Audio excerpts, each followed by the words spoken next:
Las noticias, protagonistas y tendencias del momento. César Miguel Rondón, en Conexión Radio. La voz que cuenta la historia mientras ocurre. Muy buenos días. Son las 9 en punto de la mañana de este miércoles 21 de junio del año 2023 y en este momento usted está en la sintonía de En Conexión Radio por Éxito 107.1 FM. También usted nos puede escuchar, Éxito 107.1 FM es la radio del sur de Miami, Territorio Éxitos. Y también usted nos puede escuchar en su teléfono celular, en su teléfono móvil, con la aplicación Actualidad Media Group. Esa aplicación usted la puede descargar de manera gratuita. Y si entra en www.exito107.com, además de escucharnos, nos puede ver. Muy buenos días a todos los que nos están viendo. Rodolfo Pozo dice que hoy cumple años uno de sus 3 hijos, el mayor, que está cumpliendo 23 años. Y él nos saluda desde Luque, en Paraguay. Doña María Alicia Sosa siempre se reporta temprano. Muchas gracias por su sintonía y consecuencia en Caracas. Jordan Llanes dice un chichiriviteño. Viene de Chichiriviche.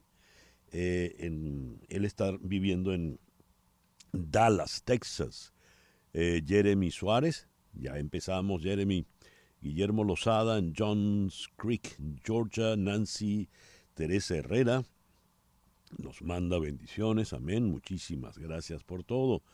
Martín Catarí desde Río Bueno, Chile.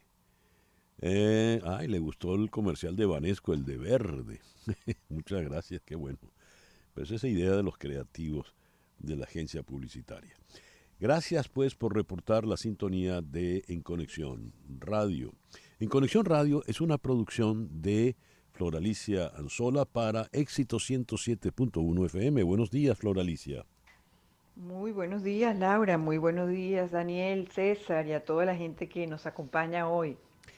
Laura Rodríguez está en la producción general. Muy buenos días, Laura. Buenos días a todos y feliz miércoles, mitad de semana. El ombligo, como es que dice la Chiqui Baby, el ombligo de la semana. Mariel Sofía Rodríguez en Madrid está encargada de la producción informativa. Buenos días, Mariel Sofía. Hola, muy buenos días desde Madrid a todos nuestros oyentes, también a mis compañeros en el estudio.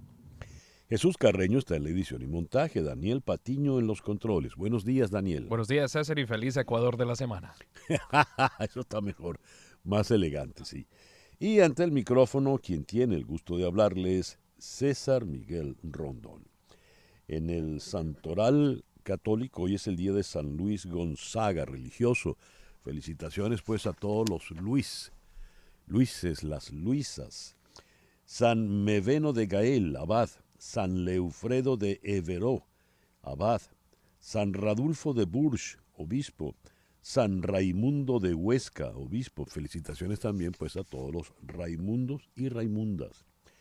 Y en el calendario astrológico de Enrico Mariani, hoy es un día especial porque es el día del solsticio de verano. Formalmente terminó la primavera y estamos entrando en el verano con el día más largo de todo el año, el solsticio de verano, el día del sol. Y el día del sol lo celebramos con la luna creciente en Leo, nada menos y nada más. La luna de Leo es quizá la más auspiciosa de todo el ciclo lunar porque es la luna en la que usted reina, por fin. Le reconocen todos sus méritos, todos sus esfuerzos y pues es la luna en la que usted se impone. Es la luna pues en la que le van a aplaudir y a reconocer todos sus esfuerzos para que usted se ponga en posiciones de poder y mande pues.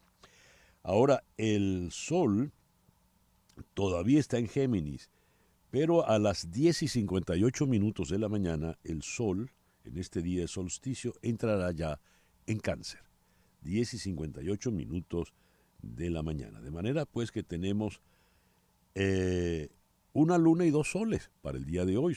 Luna creciente en Leo, sol en Géminis y a partir de las 10:58 de la mañana Sol en Cáncer y es el solsticio de verano. Un día interesantísimo, pues este miércoles 21 de junio del año 2023. Cuando repasamos las efemérides del día de hoy, el 21 de junio de 1531, el Papa Clemente VII crea la diócesis de Coro.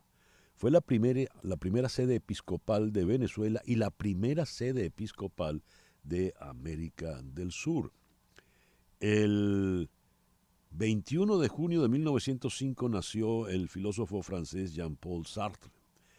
El 21 de junio de 1916, en la batalla de El Carrizal, los mexicanos vencen a los estadounidenses que habían entrado en México durante la expedición punitiva para castigar a Pancho Villa. Recordemos que Pancho Villa es el único que ha invadido Estados Unidos, militarmente, ¿no? Y se hizo con la suya porque no lo atraparon. El 21 de junio de 1933, en Alemania, Adolfo Hitler prohíbe todos los partidos, menos el nazi, que era el de él. Y en el marco de la Guerra Mundial, el 21 de junio de 1940, Francia se rinde ante Alemania. Hoy como que es día de filósofos, porque hoy estaría cumpliendo años Sartre, y hoy está cumpliendo 76 años Fernando Savater, el filósofo español. El 21 de junio de 1990 ocurre un fuerte terremoto en Irán de 7.6 grados que afecta a todo el país, causando más de 100.000 muertos. Otros dicen que la cifra es menor, pero en todo caso una cifra exorbitante, 367.000 heridos. El 21 de junio del 2002, la Organización Mundial de la Salud declara a Europa zona libre de poliomielitis. El 21 de junio de 1908 fallece uno de los más importantes compositores rusos del siglo XIX, Rimsky-Korsakov. Hoy está cumpliendo años bastantes. Hoy está cumpliendo 91 años el gran músico argentino Lalo Schifrin. Él tiene mucha música extraordinaria en su haber, pero por supuesto Lalo Schifrin es eso, Misión Imposible. Y hoy está cumpliendo,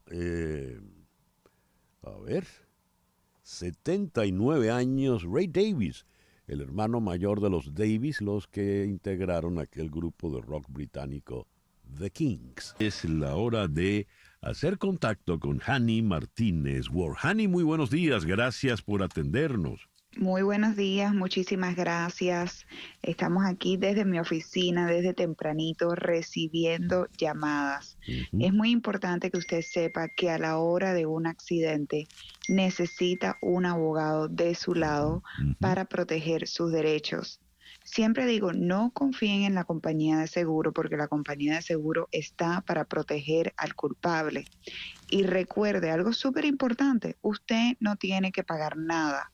O sea, cuando usted llama a nuestras oficinas, usted llama, desde el principio lo atendemos y no va a pagar un centavo, ni al principio ni al final. Del contrario, si ganamos el caso, le vamos a dar dinero a usted. Si perdemos el caso, pues usted no tiene que pagar absolutamente nada.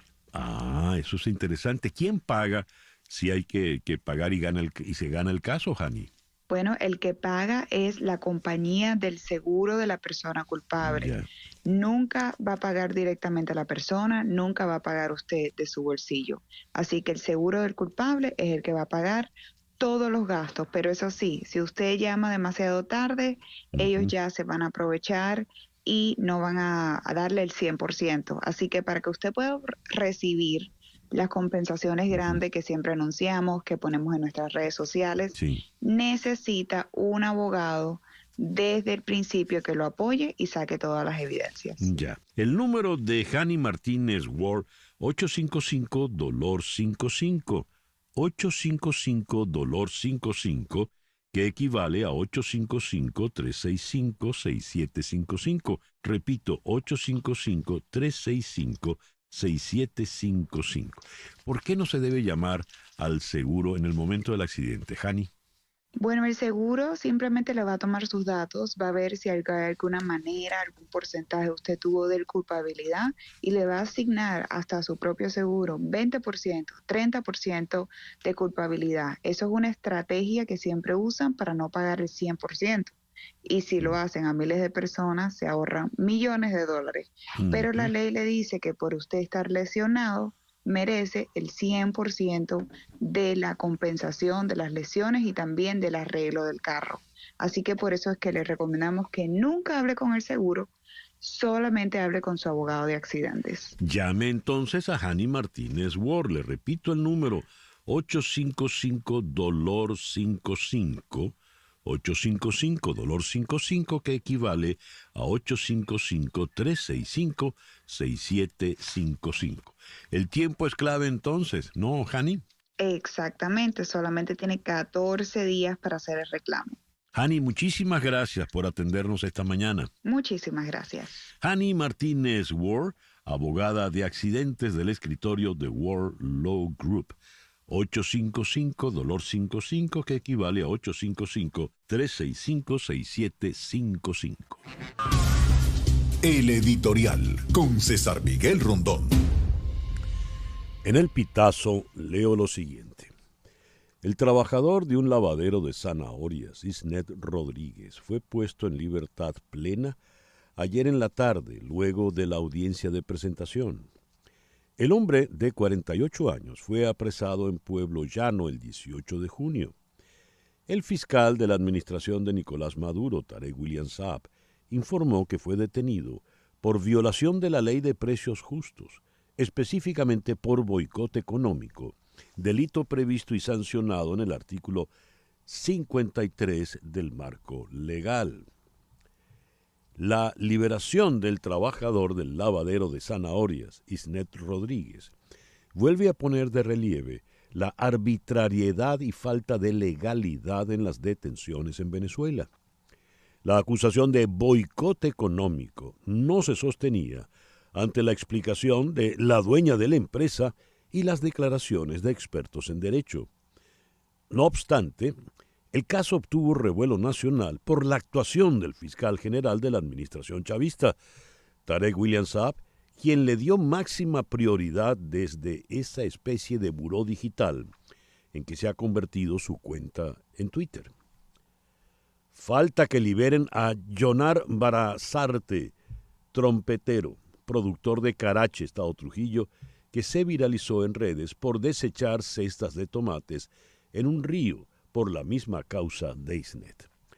El video que se hizo viral y que tanto molestó a Tarek William Saab es donde aparece este trabajador en el lavadero de zanahorias, Isnet Rodríguez, botando las zanahorias porque no tienen el combustible para distribuirlas. Se pudren y entonces tienen que deshacerse de ello.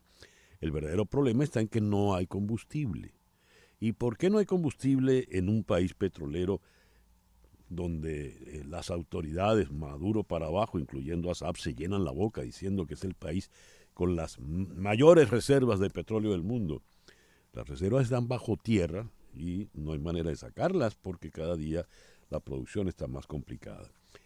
Así como se hizo viral el video de Rodríguez y de Barazarte, ayer pudimos tener acceso a un video donde un campesino le habla a Tarek William Saab. No tengo el nombre del campesino, pero vamos a poner parte de su audio. Daniel, por favor. Ahí está picandela al tipo de media porque botó a la zanahoria. Ya les voy a explicar algo muy bonito igual del tomate. Algo para que el pueblo sepa. A ese hombre le costó arar, sembrar, hasta que se logró la cosecha, ¿verdad que sí? Porque eso cuesta platica. Y gasolina y de todo hay que meterle, ¿verdad que sí? Ahora les pregunto a ustedes, porque yo conozco para media. Un hombre que tiene 4 o 5 toneladas de zanahoria o de tomate y que nadie puede ir a buscarlo porque está en media y no hay gasolina, no hay combustible, y lo otro es que no hay quien se lo lleve porque media por todos lados hay zanahoria. y usted rumba 4 o 5 toneladas ahí en el patio de su casa, ¿qué va a hacer usted? ¿Dejarla que se le empiche dentro de la casa? Si no hay quien se la lleve. ¿Qué harían ustedes? Porque hay muchos que critican, no, que eso es malo, si es verdad es malo. Pero ¿por qué no dicen quién es el verdadero culpable? Igual que pasó con el de tomate. Y así ha pasado con cosechas de yuca, ha pasado con muchas cosas, con el queso y con todo. Que hay que botarlo porque no hay quien se lo come ni quien se lo lleve. No hay quien se lo lleve porque no hay gasolina. Y el Señor lo plantea frontalmente. ¿Quién es el culpable? ¿Quién es el culpable de que no haya gasolina? El video es, como les digo, ahí escuchaban ustedes los gallos detrás. Es un video que él lo hace allí en un campo, allí en el estado Mérida, uno de los 3 estados andinos de Venezuela. ¿Quién es el culpable? Es la pregunta. 9:16 de la mañana. Noticias de Estados Unidos con César Miguel Rondón en Conexión Radio. El juez de distrito en Arkansas emitió una orden judicial permanente contra una ley estatal que prohibía a los jóvenes trans y sus familias buscar atención médica que confirmara el género. La atención médica que afirma el género incluye tratamientos como los bloqueadores de la pubertad y la terapia hormonal. La ley también prohibía a los médicos remitir a los jóvenes trans a otros proveedores para la atención de afirmación de género.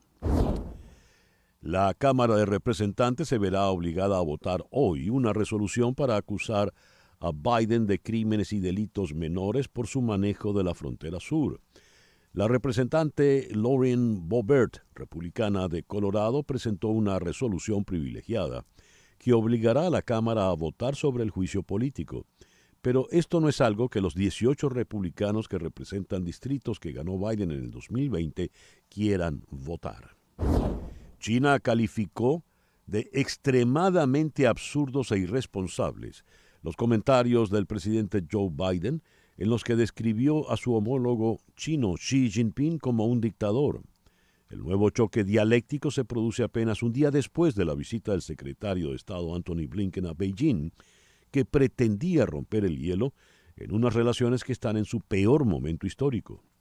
Las declaraciones de Biden en una recaudación de fondos en California van totalmente en contra de los hechos, violan gravemente el protocolo diplomático y atentan gravemente contra la dignidad política de China. Es una cita textual del vocero del Ministerio de Exteriores chino, Mao Ning. Dijo además, es una provocación política flagrante. China expresa su firme insatisfacción y oposición. Los comentarios de Estados Unidos son extremadamente absurdos e irresponsables. Es la posición de los chinos. Y ciertamente no se entiende que después que ha mandado a Blinken en una misión, digamos, de buena voluntad, diga esto, el presidente Biden. La administración Biden está llevando a cabo conversaciones bilaterales indirectas con Irán, que espera como mínimo reducir el programa nuclear de Teherán sin desarrollar armas, poner fin a sus ataques de poder contra las fuerzas estadounidenses en Siria y traer a casa a 3 prisioneros estadounidenses a cambio de acceso limitado a algunos de los miles de millones de dólares de Irán congelados en el extranjero. El abogado John Eastman, artífice de una estrategia legal destinada a mantener al expresidente Donald Trump en el poder, inventó una teoría sin fundamento e hizo afirmaciones falsas de fraude en un intento por anular las elecciones del 2020. Esto lo dijo un fiscal argumentando que Eastman sea inhabilitado. Eastman enfrenta 11 cargos disciplinarios en el Tribunal de Abogados del Estado de California, derivados de su desarrollo de una estrategia legal dudosa destinada a que el vicepresidente Mike Pence interfiriera con la certificación de la victoria del presidente Biden. Si el tribunal encuentra a Eastman culpable de las supuestas violaciones, puede recomendar un castigo como suspender o revocar su licencia de abogado. La Corte Suprema de California tomará la decisión final.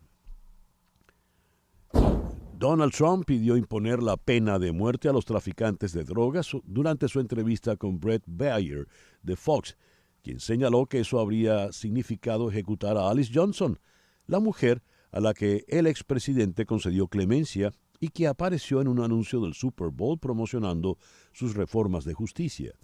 Ella sería asesinada bajo tu plan, le dijo Bayer. No, debajo de eso. Dependería de la gravedad, fue la respuesta de Trump. Una niña panameña que nació con problemas cardíacos falleció mientras se encontraba detenida por la patrulla fronteriza. Es el segundo deceso de un niño latinoamericano bajo custodia del gobierno estadounidense en 2 semanas.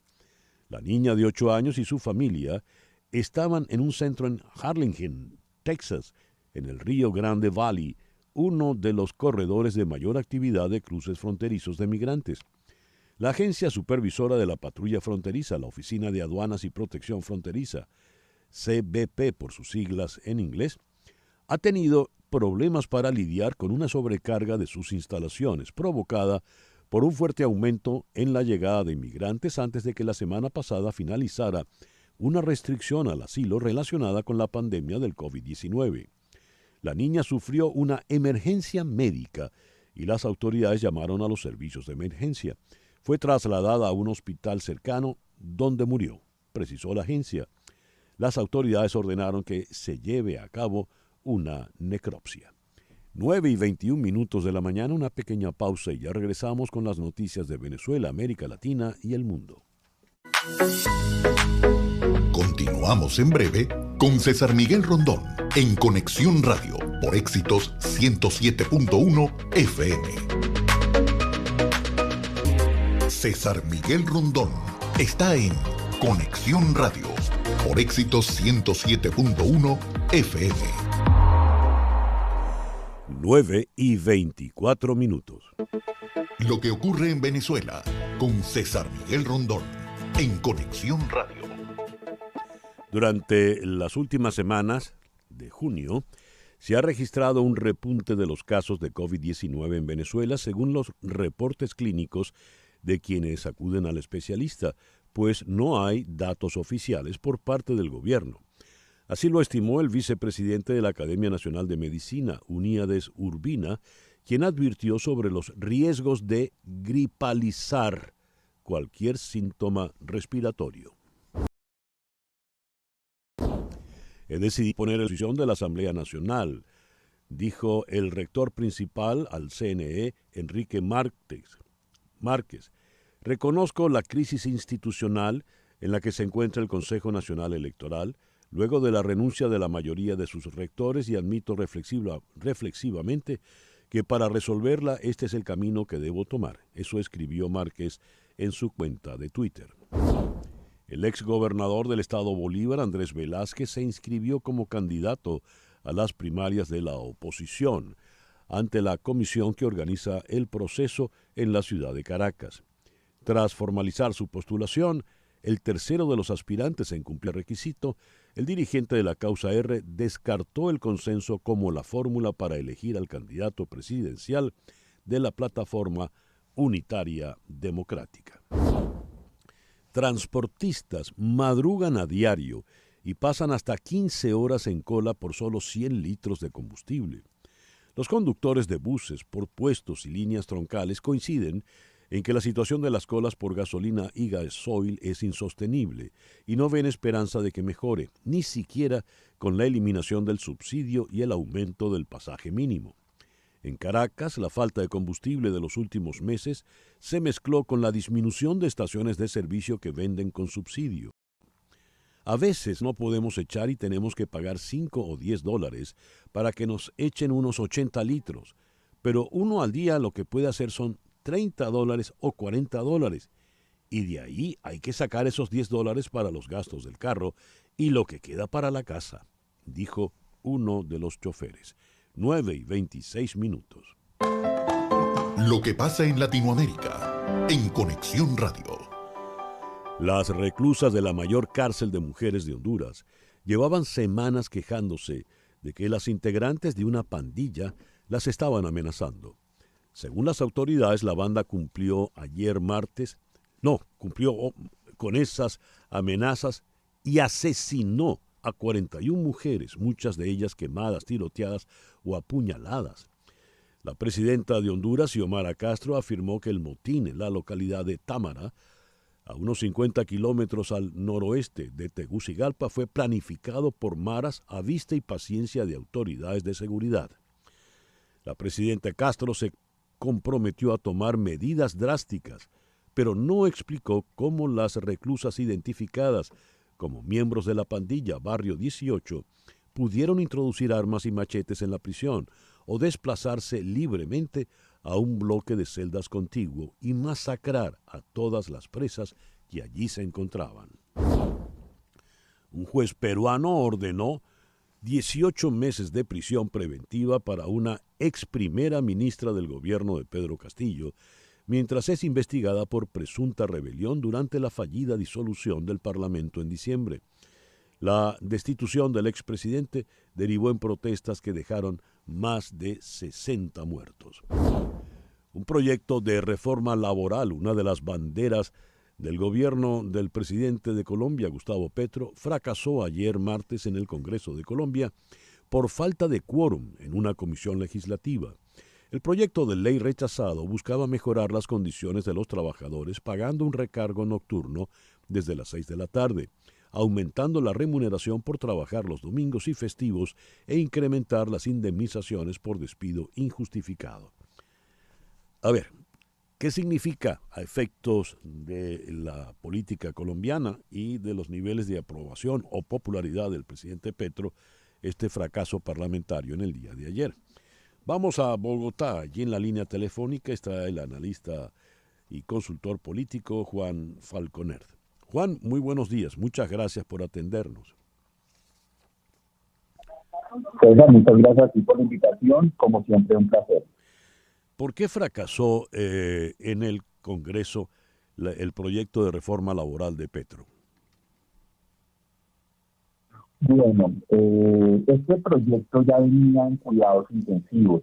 En las últimas sesiones que había convocado el Congreso de la República no se había logrado la discusión y aprobación, a tal punto que ayer a las 12 de la noche, cuando ya culminaba la legislatura, todavía no se contaba con los votos suficientes para que se aprobara y para que siguiera su discusión en unas sesiones extraordinarias que podría convocar el presidente de la República. Esto se debe por varios, digamos, elementos.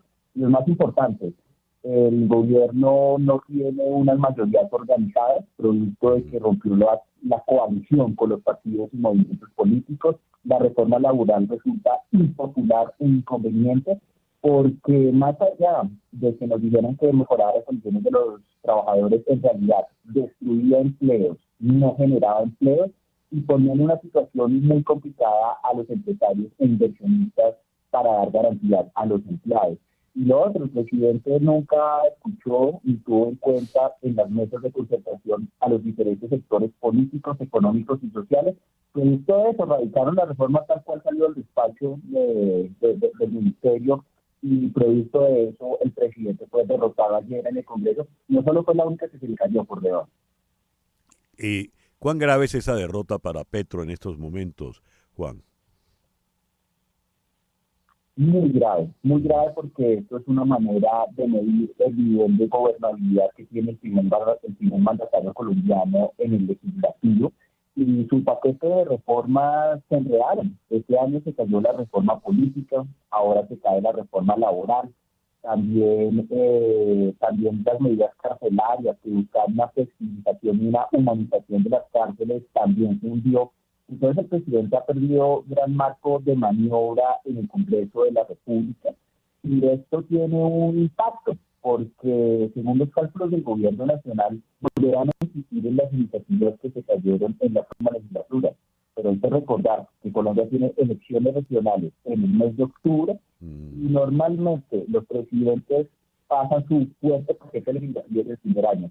Esta ha sido una excepción y definitivamente la baja de popularidad del presidente, los escándalos y, digamos, la falta de consenso le han pasado factura. Es una derrota muy preocupante para el gobierno nacional. Ya lo veo. Juan, muchísimas gracias por estos minutos en la mañana de hoy. César, un placer y quedo aquí siempre presto para lo que necesites. Un abrazo a la audiencia. Muchísimas gracias. Juan Falconer, analista político desde Bogotá. 9:32. Las noticias del otro lado del mundo. En Conexión Radio. Un avión de vigilancia militar canadiense detectó ruidos submarinos mientras continuaba una búsqueda masiva en el día de ayer en una parte remota del Atlántico Norte, en busca de un sumergible que desapareció mientras llevaba a 5 personas al naufragio del Titanic. Una declaración de la Guardia Costera de Estados Unidos no dio más detalles sobre lo que los rescatistas creían que podrían ser los ruidos, aunque ofreció un rayo de esperanza, ya que las estimaciones sugieren que podría quedar tan poco oxígeno como para un día si el buque está todavía funcionando.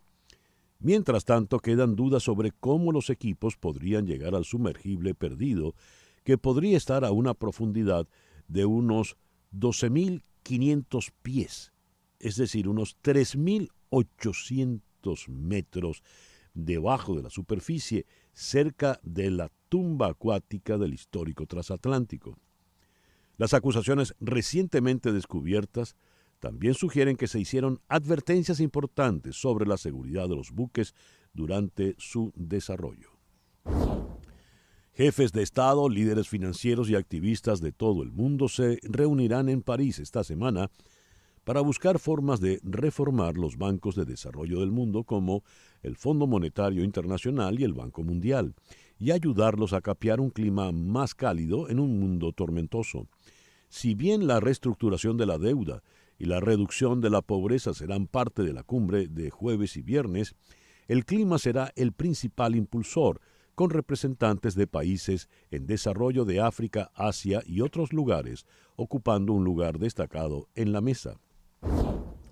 El presidente de Ucrania, Volodymyr Zelensky, ha admitido que la contraofensiva lanzada en zonas del este del país sobre posiciones rusas avanza más despacio de lo deseado, pero ha advertido de que es necesaria la cautela porque hay vidas en juego y hay unos 200.000 kilómetros cuadrados de territorio plagados de minas.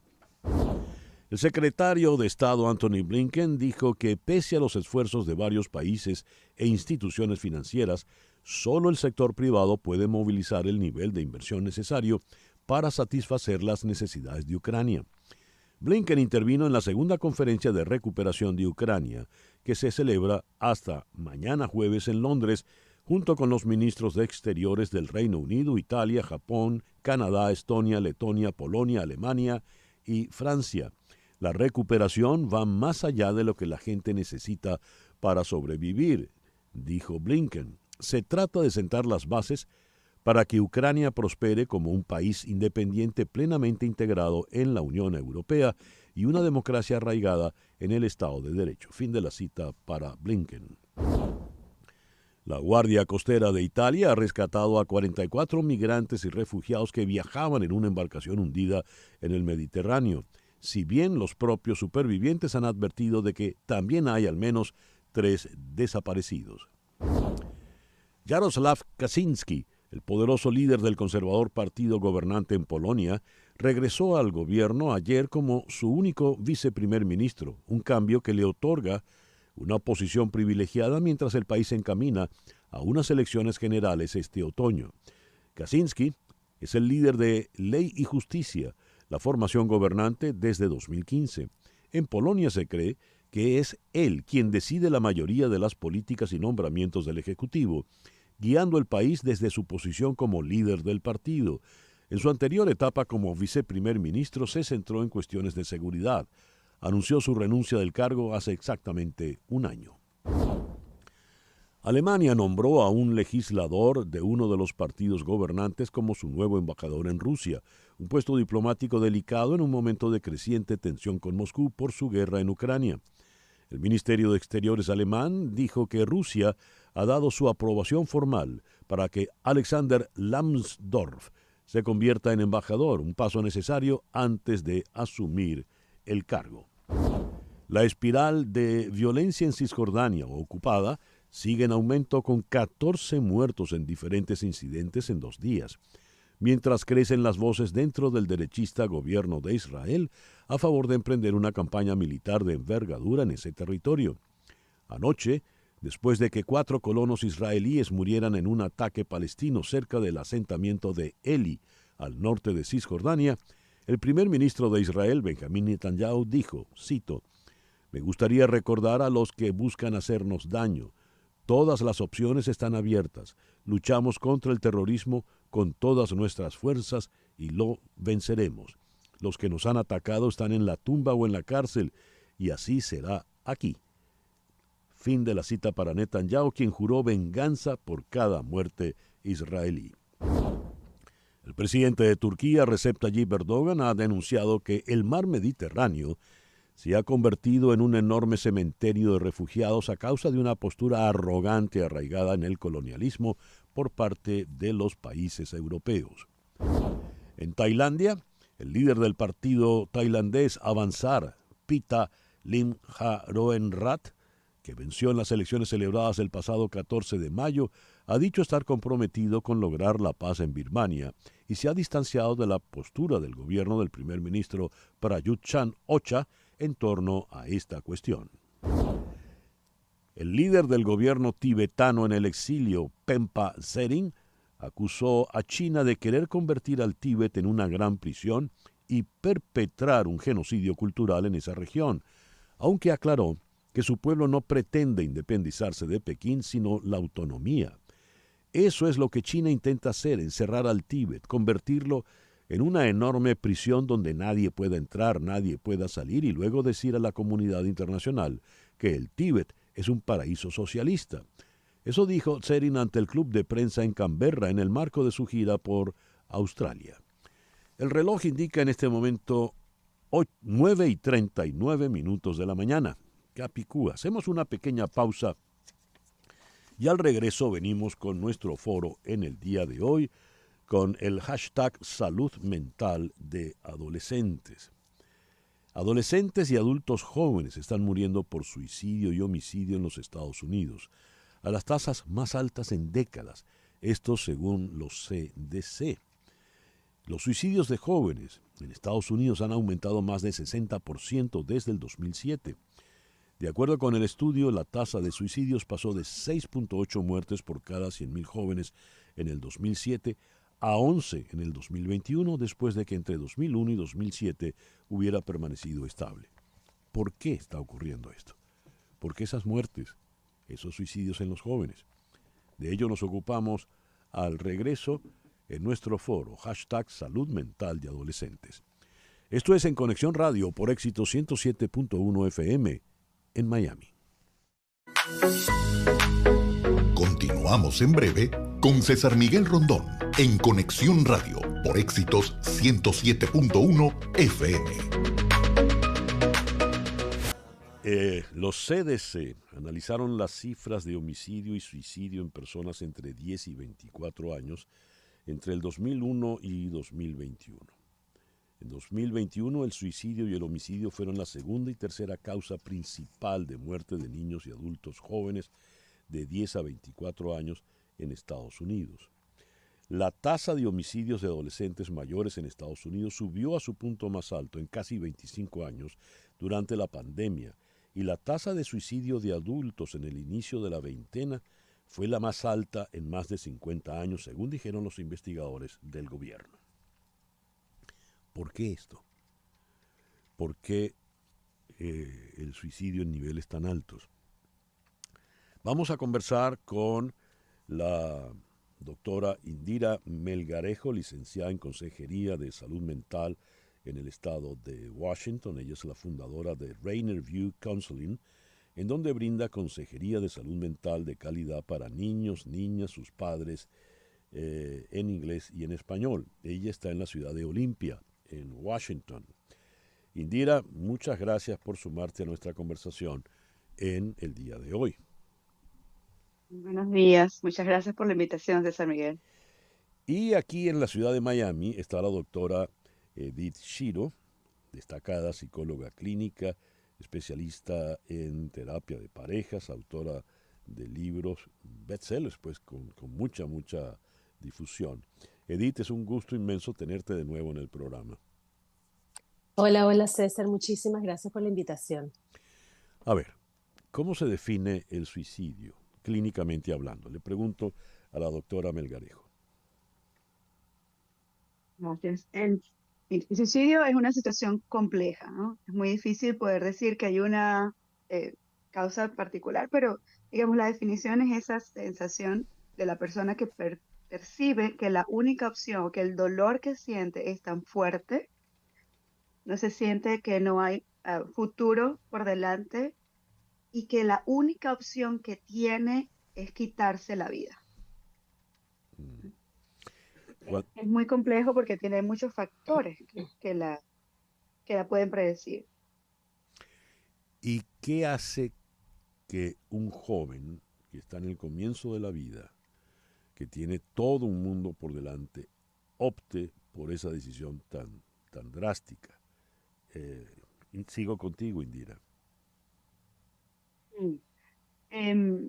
Tienen que darse varias cosas en conjunto, ¿no? Porque muchas personas, digamos, muchos jóvenes pueden tener ideas, e inclusive la investigación nos está demostrando que a edades muy tempranas, inclusive a niños preescolares, pueden tener ideación, ¿ok? La idea de querer quitarse la vida. Ahora, de la idea al acto de quitarse la vida, ¿no? Es esa sensación nuevamente, pues, el dolor es insoportable, ¿no? Esta vida es muy dolorosa. Nosotros, la percepción de que es una pesadez para los demás, ¿no? O sea, los mejores estarían mejor sin mí. Hay una falta de conexión, el mundo, no, esto es tan difícil que prefiero no estar en este mundo y no tengo conexión con el mundo, ¿ok? Y luego tener los medios letales accesibles, ¿no? De haberle perdido el miedo a la vida, perder el miedo a la muerte, al suicidio y tener un arma, algo, con lo cual entonces quitarse la vida. Todo eso en conjunto tiene que estar y darse esa situación toda compleja para que entonces una persona decida quitarse la vida a tan temprana edad. Sí, sí pasa. Hablaba la doctora Indira Melgarejo. Las mismas preguntas te las formulo a ti, a la doctora Edith Shiro. ¿Qué es clínicamente el suicidio y por qué a tan temprana edad alguien opta por una salida tan drástica? Edith. Sí, no, y estoy muy de acuerdo con Indira lo que está diciendo. El suicidio, como bien se dijo, son estados mentales, es un estado mental donde la persona se siente con una desesperanza, con una falta de entendimiento de querer y deseo de vivir y donde está casi en una situación, yo diría más bien de trance, donde puede optar por quitarse la vida. No es lo mismo una ideación suicida, o sea, no es lo mismo tener ideas suicidas que estar en el acto como se llama, suicide attempt, de hacer el intento de suicidarse. Hay gente jóvenes y adultos que tienen ideas suicidas, sobre todo en marcos de depresión, en marcos de mucha ansiedad, y hay personas que llegan a hacerse intento de suicidio o de suicidarse, que es el acto de quitarse la vida. Yo sí creo que es importantísimo aclarar, César, que muchas veces se toma estas amenazas de suicidio como llamadas de atención. Muchas veces tengo padres en mi consultorio donde dicen, bueno, no, o sea, mis hijos están diciendo esto, pero porque quieren llamar la atención, pero no realmente porque se sienten así. Hay que tener mucho cuidado con eso, porque cada ideación suicida o cada intento de suicidarse hay que tomarlo extremadamente serio y no necesariamente como algo superficial. Y eso quiere decir que cada vez que pasen estas situaciones hay que tomar acción al respecto. Hay una serie de cosas que se pueden hacer al respecto y se puede prevenir. Por el otro lado, tu pregunta sobre por qué está pasando esto, yo estoy, y creo que tú y yo lo hemos hablado antes, en otros marcos de conversación, donde qué está pasando con nuestros jóvenes y en realidad con los adultos en general, no solamente durante la pandemia, pero antes de la pandemia también, que está aumentando estos números de suicidio y de depresión y de ansiedad. Y para mí hay dos situaciones claves. Una es el uso de redes sociales y la constante conexión que tenemos. No, o sea, maravilloso el internet y las redes sociales y todo, pero es la parte de la desconexión con uno mismo y con los demás. Y la segunda razón es una razón que se ha venido estudiando ya desde los años 1900 y pico, sociólogos, psicólogos, etcétera, que tiene que ver con el aislamiento social. Cuando una persona está desconectada de su grupo social, de su comunidad, de sí mismo, la posibilidad de suicidarse aumenta muchísimo. Entonces, estas para mí son razones, perdón, importantísimas y de muchísimo peso. Eh, un psiquiatra hace mucho me comentó, es cierto que no todos los que dicen que se van a suicidar se suicidan, pero los que se suicidan lo dicen y dan suficientes señales. Y ante esas señales es que hay que estar alertas. Cuando uno habla del adulto suicida, pues uno puede entender alguna razón. Hemingway procede así porque no quería pasar la penuria del cáncer. Sándor Márai procede así porque veía que el comunismo era eterno, vivía en California y ya su idioma en el que él había escrito su obra, el húngaro, estaba prácticamente proscrito. Y así tantas referencias en gente adulta. Pero el joven, me llamó la atención que la doctora Melgarejo habla incluso de niños. Bien, entonces este programa yo quisiera que fuese destinado fundamentalmente a los padres para que los pudiésemos servir, nutrir con herramientas, con instrumentos, para que ellos pudiesen estar alertas y detectar las señales que han de preocuparnos. ¿Cómo proceder? Le pregunto precisamente a Indira Melgarejo. Gracias, señor Miguel. Hay señales de alarma, ¿no? Porque podemos separar en tres grandes rasgos, ¿no? Tiene que ver con lo que los niños dicen, ¿no? Que verbalizan, su conducta y el estado de ánimo, digamos, que se presenta, que va a ser diferente al adulto, ¿verdad? O sea, por ejemplo, el niño puede decir cosas como, me quiero morir, lo puede decir así, ¿verdad? O sea, ya no puedo seguir viviendo, o no quiero estar en esta vida, o qué pasaría, o empieza a hacer preguntas acerca de la muerte también, ¿no? Pero además esta sensación de que el futuro, pues la vida, como que de desesperanza, ¿no? El futuro no vale, de sentirse soy una carga para los demás, no soy querido, ¿no? O sea, soy aquí un peso para esta familia. Vemos también, y estas señales de alarma se ha mostrado, ¿no? Que pasan meses antes de un atento, ya pasa antes de la conducta de quitarse la vida, ¿no? Mucho sueño, poco sueño, pero sobre todo mucho sueño, pérdida de peso que no se puede explicar, el aislamiento, como le explicó la doctora Edith, ¿no? El aislamiento social, tienden a pasar más tiempo en las redes, más tiempo ¿sabes? En las pantallas en general. Y el estado de ánimo, que también la doctora Edith mencionó, la depresión y la ansiedad, pero la depresión y la ansiedad en los niños y adolescentes tiende a ser diferente a esa típica del adulto, en donde hay mayores irritabilidad, rabia, frustración, ¿no? Entonces cualquiera de estos cambios, sobre todo cambios de ánimo que son repentinos, que son esos vaivén, hay que prestarle muchísima atención. Esas son las señales de alarma a las que tenemos que estar pendientes como papá, como dijo Edith, ¿no? Ante cualquier primer mensaje, ¿no?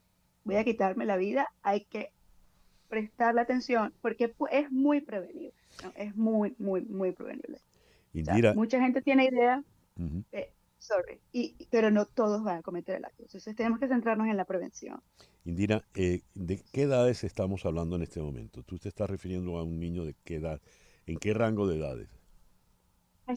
Sí, estoy refiriéndome a niños en rango de edades desde los 6 años, 6 7 años, hasta los 14, 16, 17 años.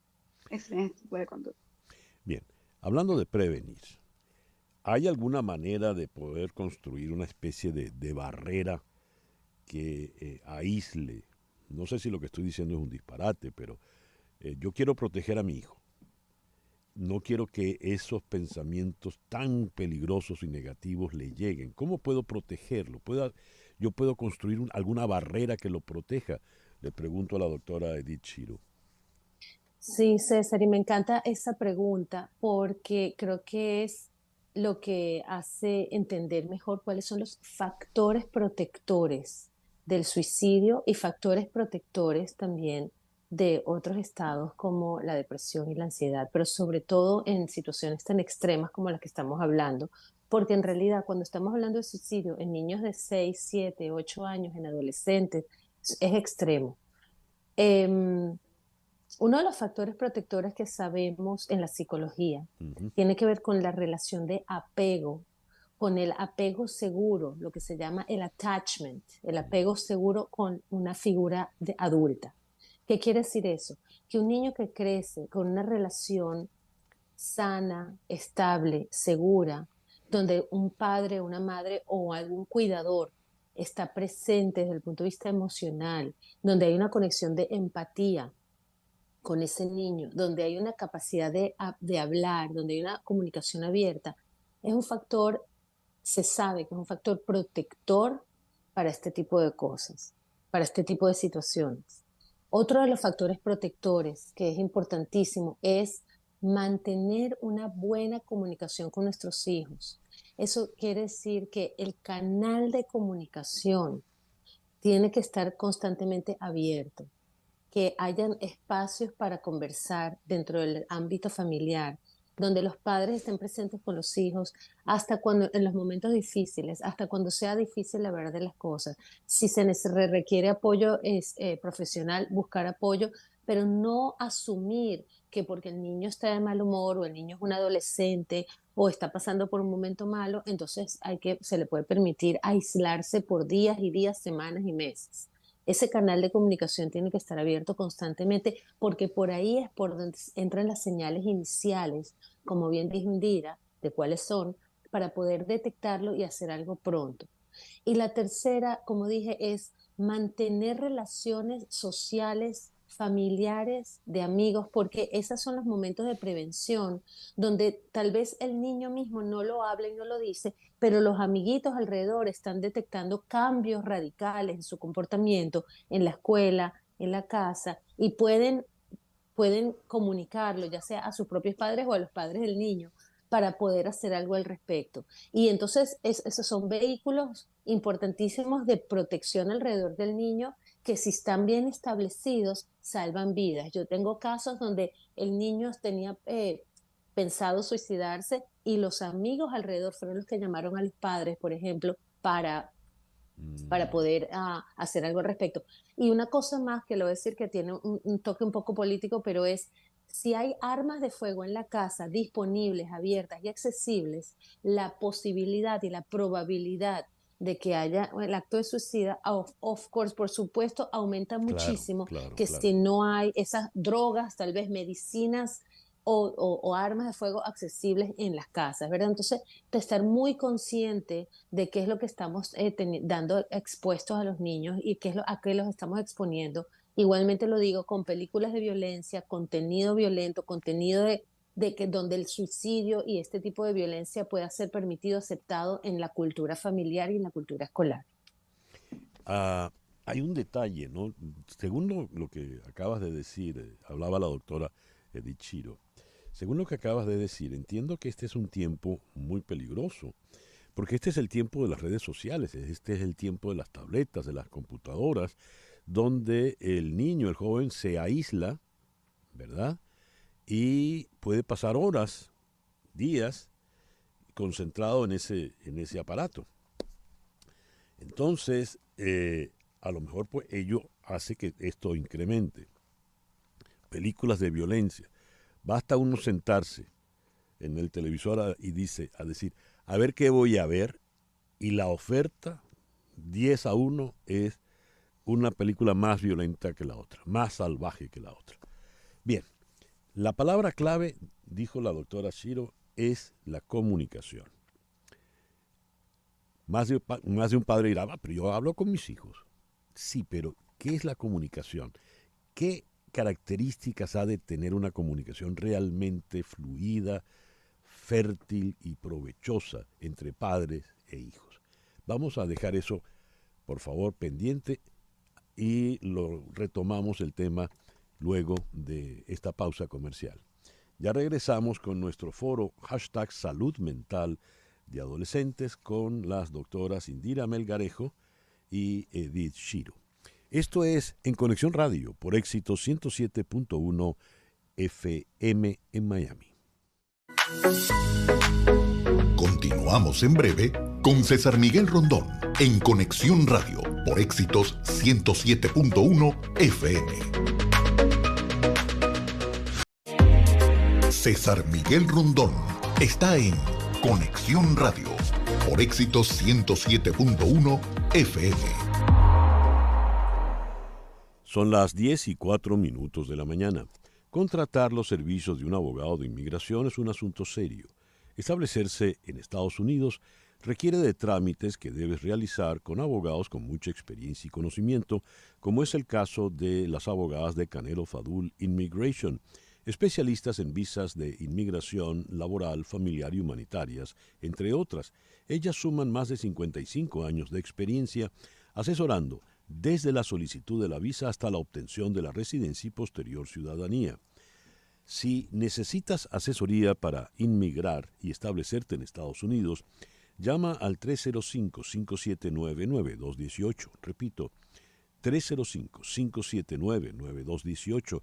Y si dices que llamas de mi parte, la primera consulta es gratis.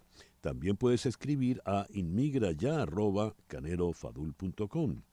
Canero Fadul Immigration, reputación, confiabilidad y efectividad. Las noticias de este momento en Conexión Radio. ¿Y qué noticias tenemos en este momento, Flor Alicia? Sí, César Miguel, los países de la Unión Europea acordaron hoy su postura para negociar la futura ley europea de libertad de los medios de comunicación, para la que defenderán reforzar la protección de los reporteros y limitar las excepciones al cumplimiento de los nuevos estándares sobre publicidad institucional. En un comunicado, el Consejo señaló que su propuesta busca establecer salvaguardas para combatir la injerencia política en las decisiones editoriales, proteger a los periodistas y sus fuentes y garantizar la libertad y el pluralismo de los medios. Muchísimas gracias, Flor Alicia. Son las 17:00 de la mañana. Regresamos a nuestro foro en el día de hoy, #Salud Mental de Adolescentes. Quiero darles este número, que es la Línea Nacional de Prevención del Suicidio. 1-800-273-8255. 1-800-273-8255. Línea Nacional aquí en Estados Unidos de Prevención del Suicidio. La pregunta que había quedado en el aire: ¿qué es una comunicación de calidad? ¿Cuándo, como padre, puedo estar seguro de tener una comunicación fluida, útil, provechosa, verdadera con mis hijos? Para uno, poder captar señales y para que ellos se sientan seguros conversando conmigo. Comienzo con la doctora Indira Melgarejo. Indira, por favor. Gracias, Miguel. Paradójicamente, una buena comunicación implica saber escuchar. O sea, siempre escucho a los papás diciéndome, yo le hablo mucho a mis hijos, yo le hablo mucho, ¿no? Ahora, ¿qué tanto le escuchamos? Y para poder escuchar necesitamos realmente, eso que yo le digo a veces a los papás, muérdete la lengua, ¿no? Porque casi siempre cuando los niños vienen con una preocupación, ¿no? Hablando de temas de suicidio o hablando de, qué difícil, nadie me quiere, ¿no? La respuesta usualmente del papá es decirle, tú realmente no piensas eso, o cómo te parece si todo lo que te hemos dado en esta casa, ¿verdad? Entonces es más saber escuchar, a ver, validar los sentimientos del niño, de lo que me está diciendo, validarlo, ¿no? Ok, parece que te muestras eh, molesto, o parece que está un poco triste hoy, ¿no? Es poder ser esa capacidad de reflejar, ¿no? Cuando validamos el sentimiento, lo escuchamos, pero además le reflejamos lo que estamos viendo. Y es hacer preguntas abiertas, ¿no? Esto que está pasando ahorita, lo que estás escuchando en tu escuela, ¿cómo te afecta? Porque esto que se está hablando en los medios, ¿qué te dice eso, no?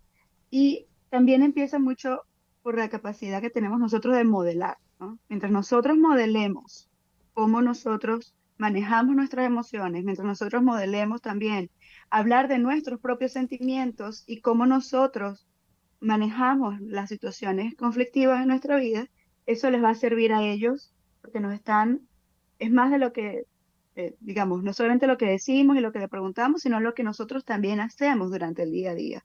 Les va a permitir, entonces, copiar y responder cuando tengamos esas situaciones difíciles, ¿no? Porque como dice Edith, depende de esa base segura que hemos hecho durante la vida. Hablaba la doctora Indira Melgarejo. Te repito la pregunta a ti, Edith, que además fuiste la que soltó la idea de la comunicación. Que Indira ha dado un tip excelente, es decir, para una buena conversación hay que saber escuchar, evidentemente, ¿no? Aparte de eso, ¿qué deberían hacer los padres para tener realmente una comunicación fluida y provechosa con sus hijos? Sí, no, y sabes, me encanta oír otros profesionales de la salud que están tan alineados con lo que yo también pienso, así que agradezco lo que dice Indira porque es exactamente lo mismo, yo diría exactamente lo mismo. Sí quiero recalcar esto, una de las cosas que a mí también me sucede muchísimo cuando trabajo con familias, con padres, es que los padres tienen muchas ganas de decir lo que es lo correcto, de hablar con sus hijos lo que está bien, lo que está mal, de estar ahí y darles sus lectures, darles sus discursos y se sienten muy bien cuando lo hacen. Los padres se sienten muy bien cuando lo hacen.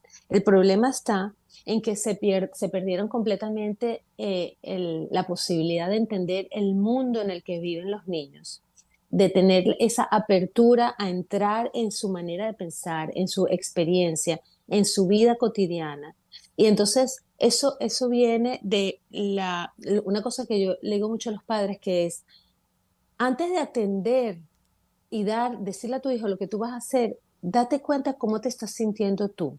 Si a ti lo que está pasando con tu hijo te está causando ansiedad, te está causando dificultad, te estás sintiendo incómodo y desde ahí estás respondiendo, no estamos haciendo nada, porque entonces estás atendiendo tus necesidades de padre, de adulto, pero no estás atendiendo, no tienes el espacio abierto para atender las necesidades de tus hijos. Entonces, cuando nosotros como adultos y como padres nos trabajamos a nosotros mismos y estamos mucho más claros y conscientes de quiénes somos como adultos, como seres humanos, donde sabemos regular nuestras propias emociones, y yo sé que lo que estoy diciendo no es fácil de hacer, pero es una responsabilidad que tenemos como padres, para entonces poder abrir esos espacios de una manera más consciente, más madura, para escuchar lo que nuestros hijos tengan que decir sin tener esos ruidos, esa ansiedad y esas necesidades interrumpiendo e interfiriendo con lo que ellos dicen. Muchas veces la sobrereacción que tienen los padres con lo que un hijo le comunica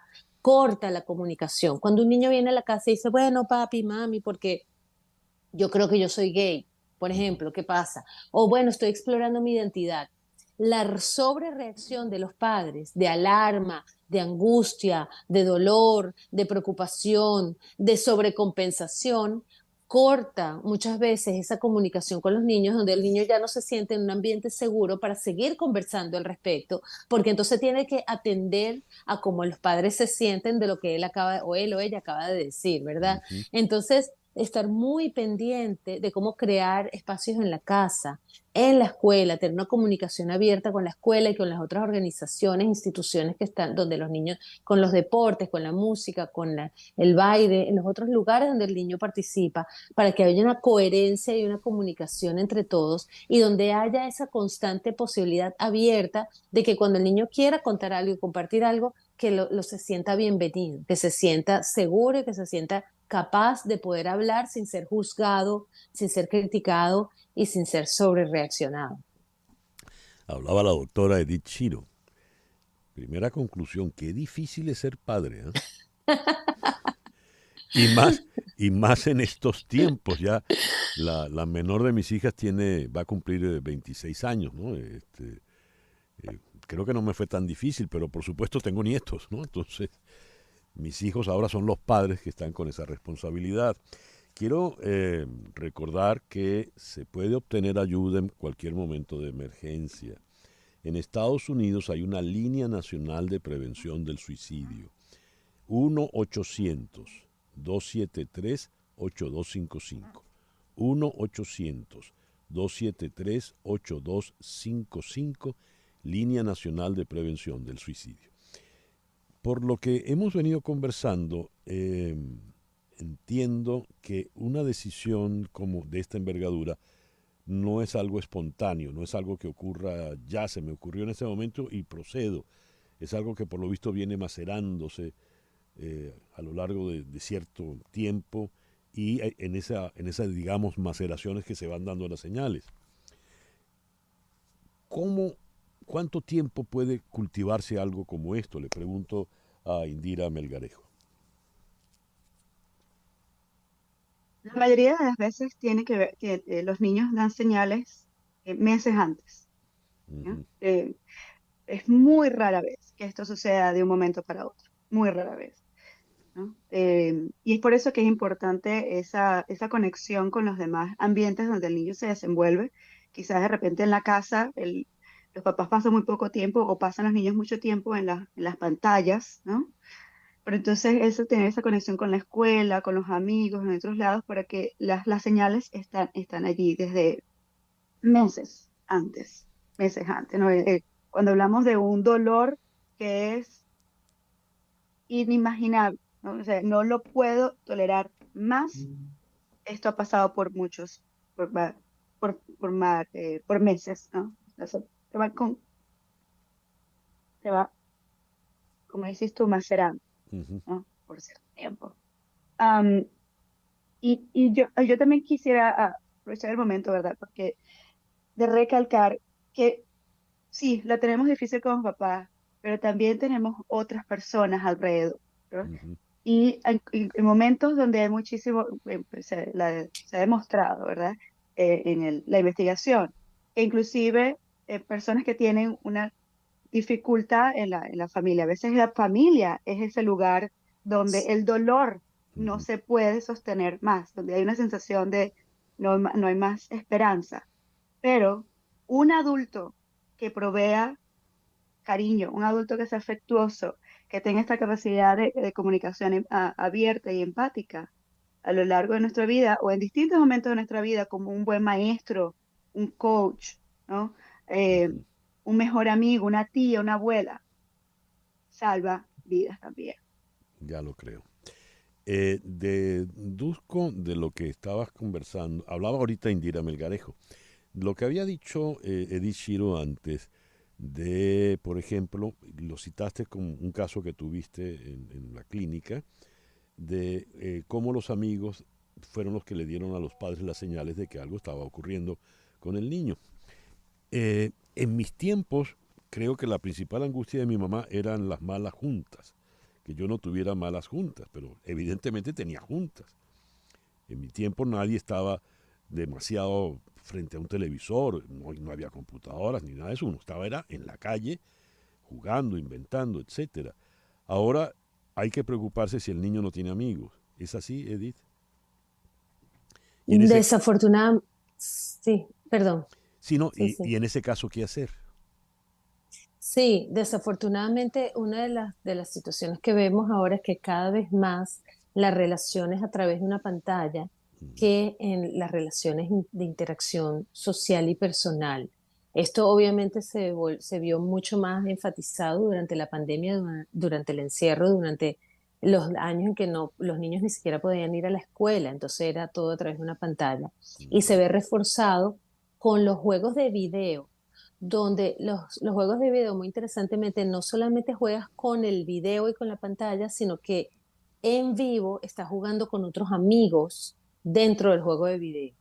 Entonces se crea la ilusión de que se está socializando, se crea la ilusión de que hay una interacción social y de que hay amigos, pero todos estos son amigos virtuales que a través de los juegos de video, a través de las interacciones virtuales y tecnológicas, se crean estas relaciones, cuando en la realidad el día a día, eso como lo que estás describiendo, César, de ir a la calle, de leer las señales sociales, las señales personales, de tener empatía el uno con el otro, no existe tanto y es mucho más difícil de que suceda. Por eso es que tal vez la capacidad de empatía, que es algo tan necesario para identificar las emociones en uno mismo y en los demás, se ha distorsionado y se ha atrofiado un poco en nuestros niños y en nuestros jóvenes. Esa capacidad de entender cómo se siente el otro, esa capacidad de identificar cómo te sientes tú, cómo están los demás, cuáles son las señales de que hay algo que está mal, tal vez no está tan desarrollado y se está atrofiando un poco con todo esto. Y por eso es que es tan importante fomentar, desarrollar e invitar a nuestros niños a que mantengan círculos sociales, a que mantengan relaciones sociales. Y yo creo que es a través del ejemplo también que los padres hacemos de nuestro comportamiento. Padres que están todo el día frente a una pantalla, todo el día en el teléfono, todo el día trabajando y no tienen una vida social, están mandando un mensaje de que, bueno, el aislamiento y la falta de socialidad no está. Entonces creo que es importante, ¿sabes?, crear comunidad alrededor de nosotros, saber que los niños no se crían solos, se crían en comunidad, ¿verdad? It takes a village. Se necesita toda una villa, toda una comunidad para criar hijos, no solamente responsabilidad de los padres. Están los maestros, están los coaches, están los maestros de música, están los yogis, están los tíos, las abuelas, o sea, todo eso es parte esencial y fundamental de criar niños. Ya. Quiero agradecerles inmensamente por estas impresiones que nos han dado, estas opiniones que entiendo son muy valiosas y confío en que el programa, este foro haya servido pues para muchos padres. Estuvimos con Indira Melgarejo, la doctora Melgarejo, en la ciudad de Olympia, en el estado de Washington. Indira está lejísimo, de verdad. Indira, gracias por habernos acompañado. Gracias a ti por la invitación, César Miguel. Y sí, ya más cerquita, aquí en la ciudad de Miami, la doctora Edith Chiro. Edith, muchas gracias por habernos acompañado. Un placer siempre estar contigo y recordarles que existe también otro número que es el 988, donde las personas pueden accesar para ayuda inmediata. Entonces está el hotline que mencionaste, César, y está el número 988, que también es una línea directa para ayuda para este tipo de situaciones. Muchísimas gracias. Sí, gracias a ti, Edith Chiro. 988 y la línea nacional de prevención del suicidio 1-800-273-8255. Gracias. El foro de hoy, #salud mental de adolescentes. El reloj indica 10:22 de la mañana. Hacemos una pequeña pausa y ya regresamos en Conexión Radio por Éxito 107.1 FM en Miami. Una pausa y regresamos con César Miguel Rondón en Conexión Radio. La radio del sur de Miami. Éxitos. Estamos en Conexión Radio con César Miguel Rondón. Son las 10:25 de la mañana. Leyendo las noticias de Venezuela, reparamos en el tuit que colocó Enrique Márquez: he decidido poner el cargo a disposición de la Asamblea Nacional, el cargo como rector principal del Consejo Nacional Electoral. Ya antier había renunciado Roberto Picón, el otro opositor que formaba parte del Consejo, y se ha creado, pues evidentemente, una crisis institucional de envergadura. Vamos a Caracas. En la línea telefónica está el historiador, profesor en la Universidad Católica Andrés Bello, Tomás Straca. Tomás, muy buenos días, gracias por atendernos. Buenos días, César, gracias por la llamada. La última vez que conversamos, Tomás, fue a propósito de la asesoría, la oferta de la UCAP para apoyar, asesorar en todo el proceso de las primarias, de la oposición, en todo este tema electoral. Entonces, se entiende que estás muy, muy empapado de lo que está ocurriendo en este terreno. Nos gustaría conocer tu opinión. Esta crisis institucional, ¿de dónde viene, qué la provoca y cómo puede solucionarse? Mira, César, tú sabes que, bueno, primero no soy el que está directamente más vinculado con el tema en sí mismo de las primarias. Ahí institucionalmente, bueno, claro, está Jesús María Casale, alguna gente de UCAP. Sí. Pero tú sabes que afirmar de forma rotunda qué fue lo que ocurrió en última instancia requeriría tener acceso a una información que por lo menos yo no tengo y creo que muy pocos tienen, incluyendo las personas que están en las primarias. Pareciera ser como una especie de crisis inducida, porque renuncian todos los miembros del Consejo Nacional Electoral que son puestos por el gobierno. Después eso genera como una especie de efecto deslave que se lleva en la avalancha, se lleva a los de la oposición, los representantes de la oposición, y bueno, ayer acaba de renunciar el último que parecía querer resistir. No hace falta ser demasiado suspicaz para pensar que la primera víctima de todo esto son las primarias en las cuales parecía haber ganado el consenso de hacerlas con el amparo del CNE o con la ayuda del CNE, y que ahora con esto tienen que reformularse completamente, pero sobre todo genera una duda general en la sociedad sobre si de verdad es lógico, es razonable apostar a cualquier tipo de elecciones organizadas por el CNE, porque bueno, esto que está pasando con las primarias puede perfectamente ocurrir un mes antes de un proceso electoral.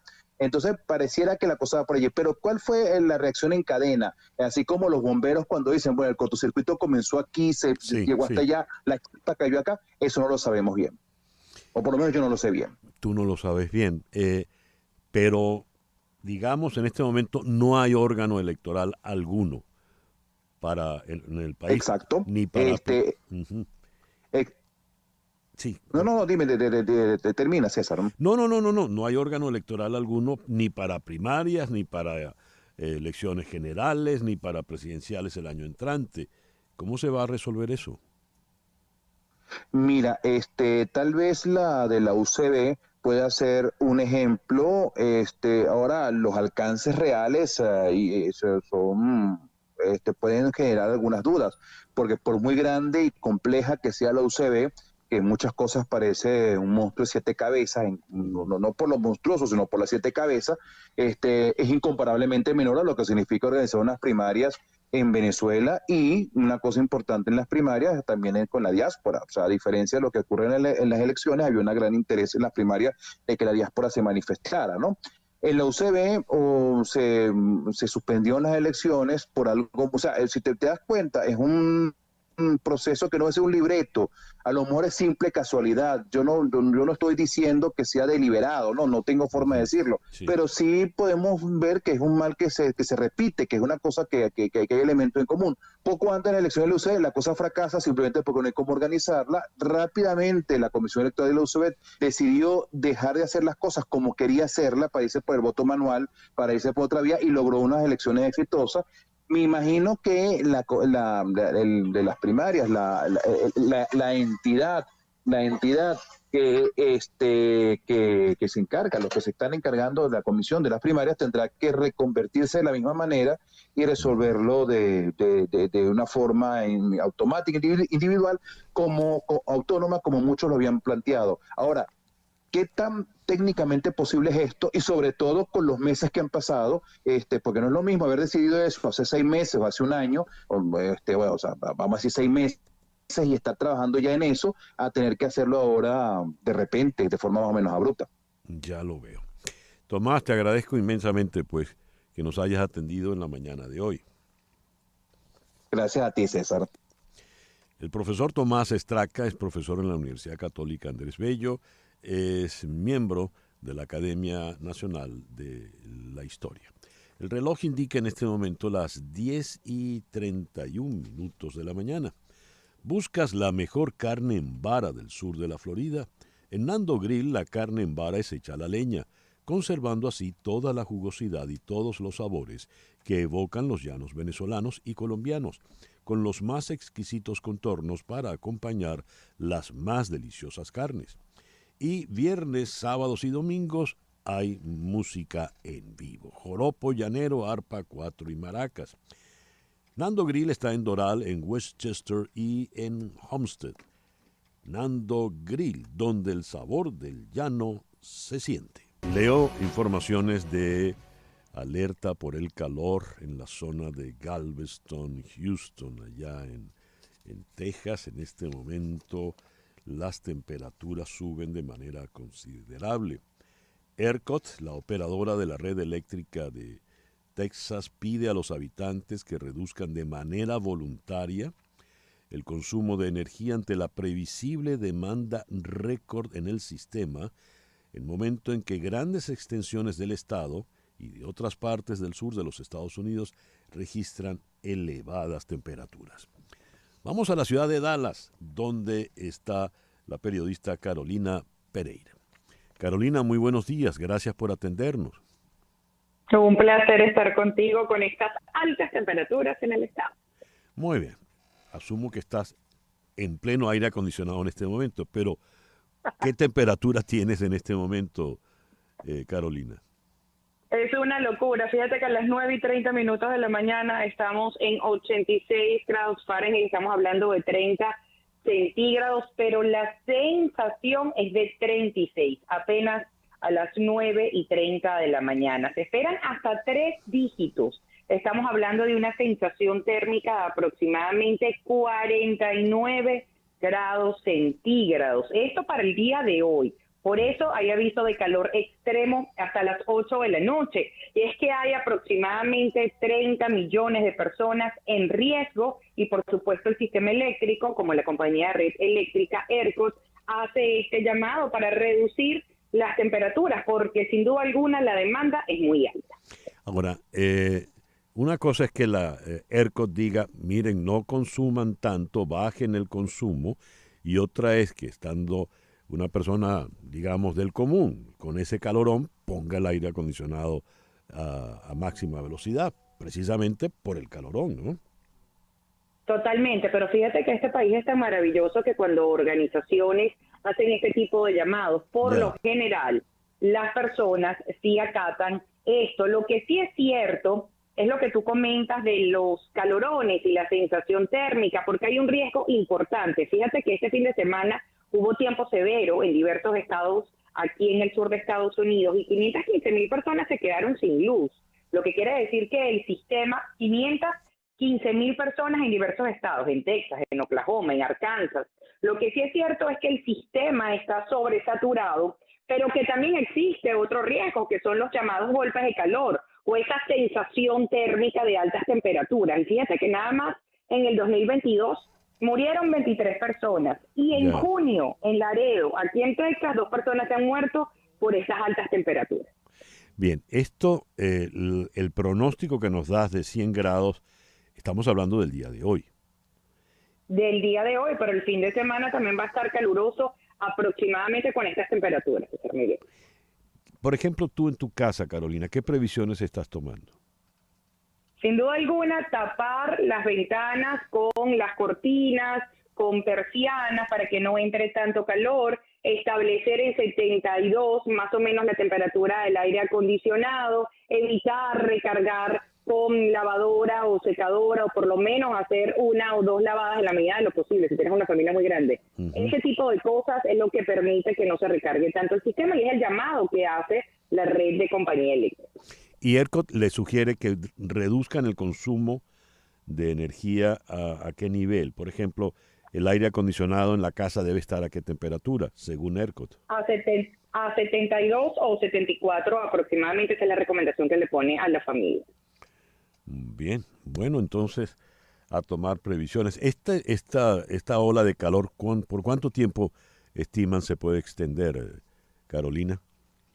Aquí lo preocupante es que se espera, por ejemplo, estos 3 dígitos el día de hoy. Apenas hoy es que se inicia formalmente el verano. Sí. Así que las temperaturas van a comenzar a subir y por lo menos, que estamos hablando de este verano intenso, aquí en Texas en los próximos 3 meses.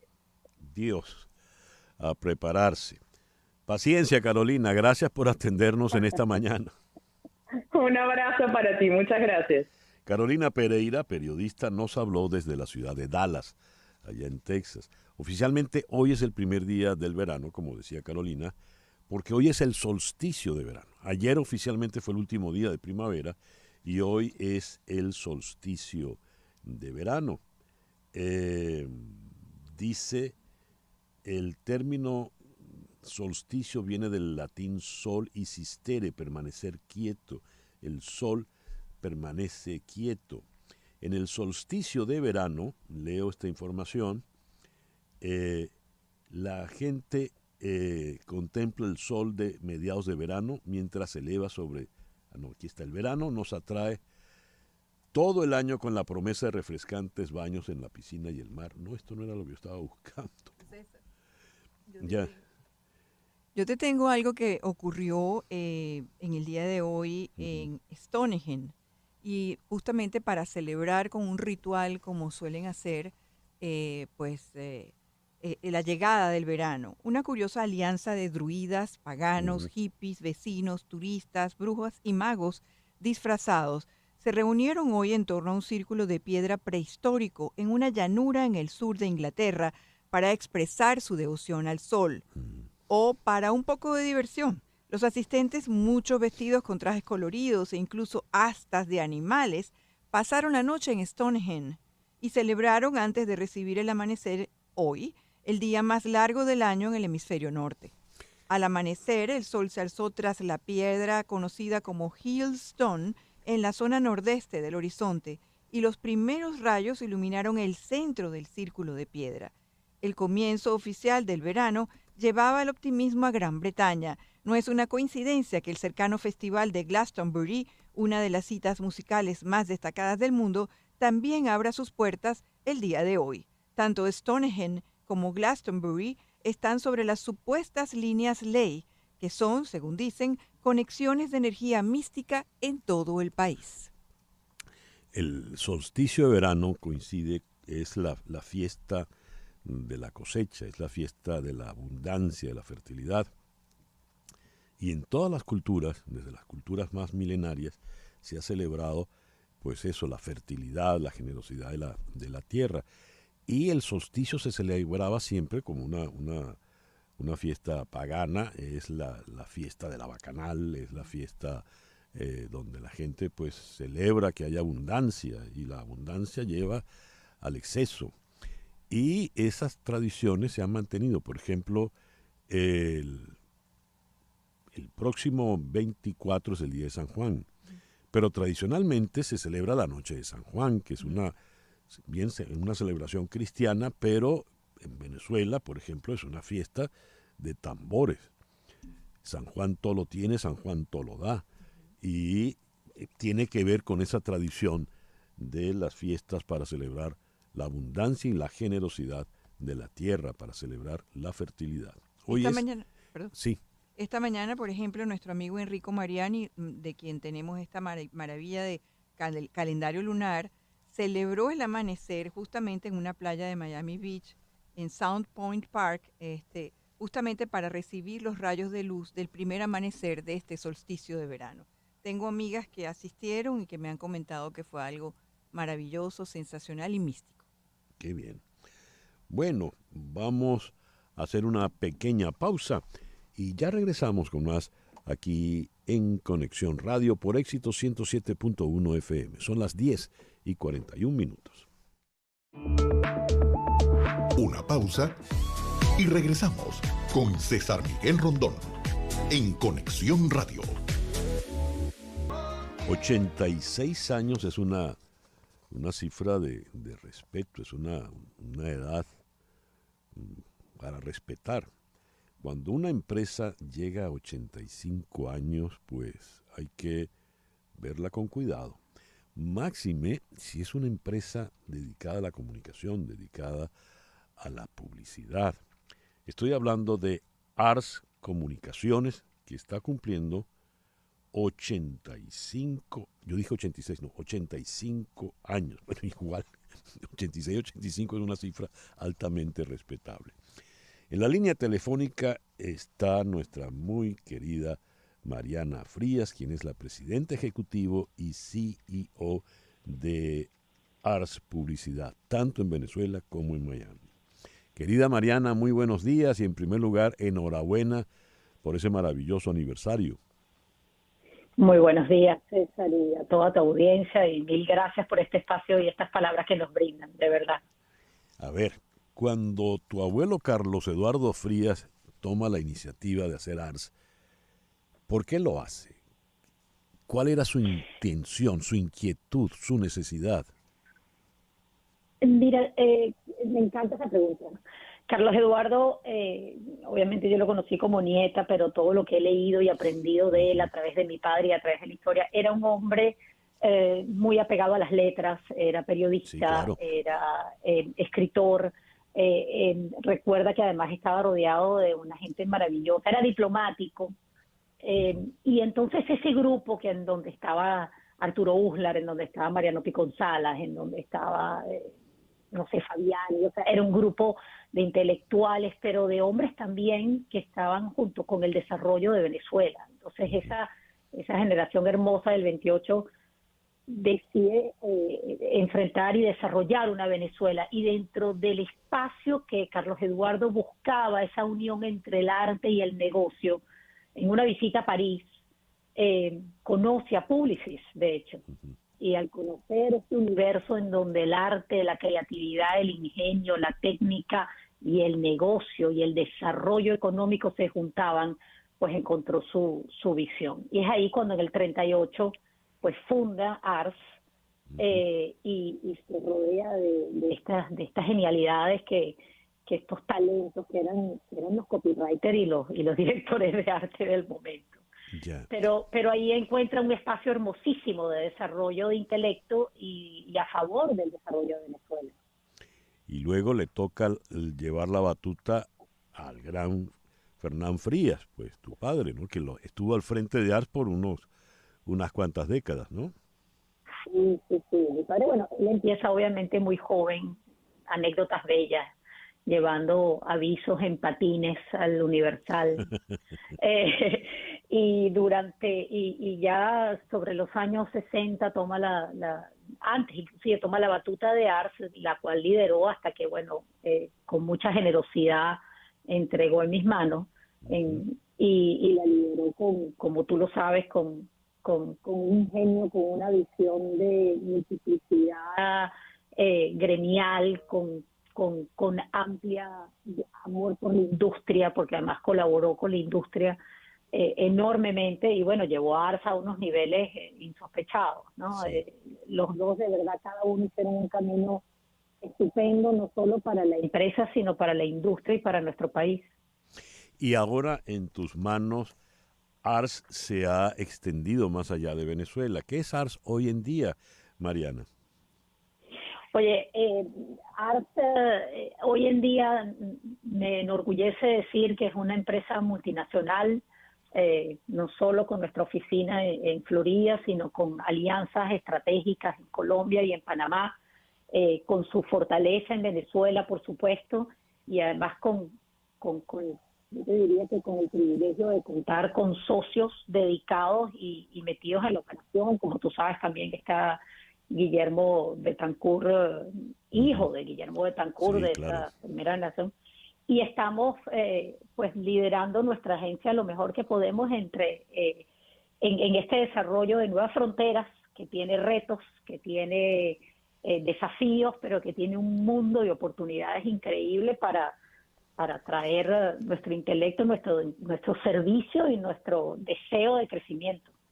Maravilloso. Bueno, que sean apenas el inicio de los próximos 85 años de ARS, Mariana. Muchísimas gracias, César, y que siempre nos acompañen personas como tú y con Floralicia, con ese espíritu de desarrollo y de acompañamiento hermano que siempre han tenido. Muchas gracias. Es que yo creo que todos nos sentimos parte de la casa de ARS, ¿no? Totalmente. Sí. Me encanta. Y bueno, un beso de verdad. Muchísimas gracias a ambos. Gracias a ti, Mariana, y la felicitación extensiva a Guillermo, María Antonia y toda la inmensa familia de ARS. Mariana Frías, presidente ejecutivo y CEO de ARS Publicidad Venezuela y ARS Miami. El reloj indica las 10:50 de la mañana. Este próximo 29 de julio, desde las 4 de la tarde, es la noche de la herencia venezolana. En Éxito 107.1 FM te invitamos a celebrarlo y a disfrutar del juego entre los Marlins y los Tigres de Miguel Cabrera. Esa será la última visita de Miguel como pelotero activo a la ciudad de Miami, la ciudad donde él comenzó 20 años atrás como Big Leaguer. Antes del juego habrá un homenaje para Miguel Cabrera y luego tendremos un concierto sorpresa. Compra tu boleto y recibirás una camisa conmemorativa del Día de la Herencia Venezolana y tendrás acceso a la preventa de boletos para la Serie del Caribe. Y por supuesto, lo más importante,